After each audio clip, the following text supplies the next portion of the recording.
अस्सलामुअलैकुम वरहमतुल्लाहि वबरकातुहू। लोग तकलीफ़ दे रहे हैं, बात बात पर ताने दे रहे हैं और तोहमतें लगा रहे हैं, तो आप एक बात को याद रखें कि वो रब कुछ नहीं भूलता।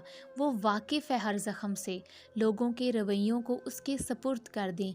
आपका अजर बहुत करीब है, बस उस रब पर यकीन रखें। ज़िंदगी को बड़ी बड़ी ख्वाहिशों के पूरा ना होने पर अफसोस करने में ज़ाया मत करें। छोटी छोटी चीज़ों और नेमतों में खुश रहना सीखें। ज़िंदगी बहुत खूबसूरत लगेगी। अल्लाह के रास्ते पर चढ़ आए हो तो तेज़ भागो। तेज़ भागना मुश्किल है तो आहिस्ता भाग लो। थक ही गए हो तो चल लो, ये भी नहीं तो घिसट लो, मगर वापसी का हरगिज़ मत सोचो।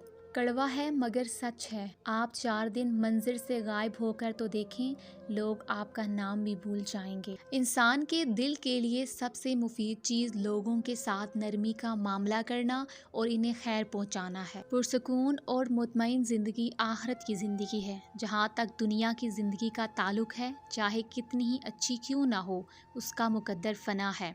कुछ ख्वाहिशें बारिश की बूंदों की तरह होती हैं, जिन्हें पाने के लिए हथेलियां तो भीग जाती हैं, लेकिन हाथ हमेशा खाली रहते हैं। कुछ दुख, कुछ दर्द और कुछ उदासियां बहुत ज़ाती होती हैं, जिन्हें हम चाहकर भी किसी पर अया नहीं कर पाते। मोमिन को कभी रब की रहमत से नाउमीद नहीं होना चाहिए, हालात कितने ही खराब क्यों ना हो। याद रखें, हर कोई आपको ठुकरा सकता है, मगर एक रब ही तो है जो कभी आपको नहीं ठुकराते, चाहे आपके गुनाह रेत के ज़रों के बराबर ही क्यों ना हो। अल्लाह ताला पर छोड़कर बेफिक्र हो जाओ। वो सारी कायनात का निज़ाम चला रहा है, तो तुम्हारी ज़िंदगी को कैसे बिखरने देगा। जो आपकी खुशी से खुश होते हैं, इन्हें थाम के रखें। ये वही हैं जो आपकी रूह के करीब तर और दिल व जान से मुखलिस हैं। हज़रत इमाम अली अलैहिस्सलाम ने फरमाया, हमेशा इखलाक से बात करो, क्योंकि इंसान पर सबसे ज़्यादा मुसीबतें उसकी अपनी ज़ुबान की वजह से आती हैं।